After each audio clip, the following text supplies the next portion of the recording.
I grew up on the east end of town, and I went to Moral Heights. I loved it so much that when I went to Jeff Jr. for 7th grade, because it was 7th grade at the time, I just remember thinking, oh, next year I'm going to be at Simonson. And at Simonson, when you're on the top floor, you can look out and you can see Moral Heights. So I'm actually going to be closer. Isn't that crazy? So I was at Moral Heights for most of my career, 27 years in 4th grade. And then I was at Callaway Hills for 3 years, and I ended at Callaway. My first month retired, my grandson's preschool closed. So I got to have him for Fun Fridays, and we did some amazing things. And then I worked with first-year teachers for the district. I did the boundary committee, and that might have been the hardest work I have done on a committee. But I think we made some things right. And I chaired the Kids First campaign. So I'm proud of that. And then I'm a full-time Lolly to my soon-to-be 2-year-old granddaughter, Magnolia Bell. So I've been busy.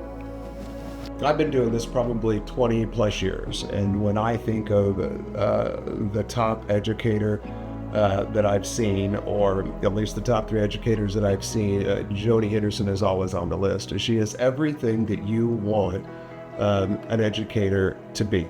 She has high expectations. She's consistent. She goes above and beyond just what the regular curriculum is to teach kids. She has a classroom family, right? Like, kids want to be with Miss Henderson. You know, getting kids to know that I believed in them and I loved them. And it isn't just about the year that I had them, whether it be 4th or 5th grade, but that was just like the seed. You know, it was so much greater. It was later in life. And I have a group of kids that every year at Christmas time, we have a Mrs. Henderson night. And so they come over and, you know, share with what's going on in their life. And I mean, there's just nothing greater.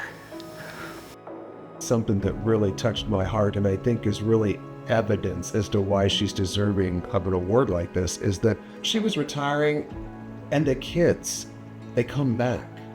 Kids that are no longer kids that are adults, right?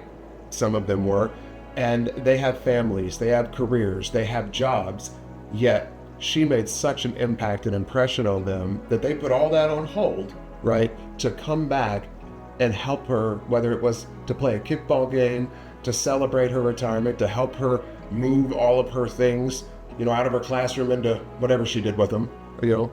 They took time out of their busy lives to come back and to do that because they felt that they owed that to her because of the impact that she made.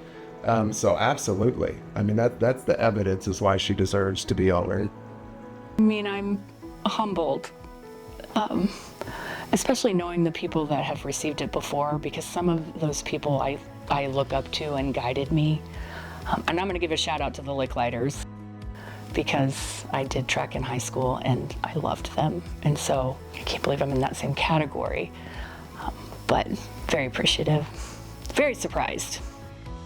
I'd watch Mrs. Henderson and I'm like, why didn't I do that when I was teaching? You know, she was a lot better teacher than I ever was. And so I'd go in there even as an administrator and I would learn from her, and I'm a learner and I like to learn. And so you would go in there and see the things that she does, even just the use of her vocabulary. You know, she didn't water down her vocabulary with kids. You know, she used words and taught them words, and she taught them how to act. And she didn't just tell them, she showed them with everything that she did every day. And the way that she interacted with them was the way that they needed to interact with one another. And she would be all right to stop and take the time when she saw something that needed to be corrected, and she would do it. She never raised her voice. She never had to raise her voice. In fact, I was probably just getting really excited there and was talking louder than I ever heard her speak in a room. It was quiet, it was peaceful, and there was learning. It was just a great place to be. Believing in all children, and it's hard, every day it's hard. If it's not hard, you're not doing it right.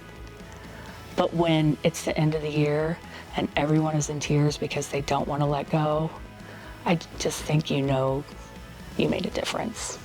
They just need someone to love them. The hardest ones especially, but that they can do anything. They really can. I would tell my kids, when your feet hit the ground, you are cream, and cream rises. What are you? And they would shout out, cream. What do? We rise. Every day we rise. Every day. Because there will be so many people that want to put you down or not believe that you can do great things. And, we rise to the occasion.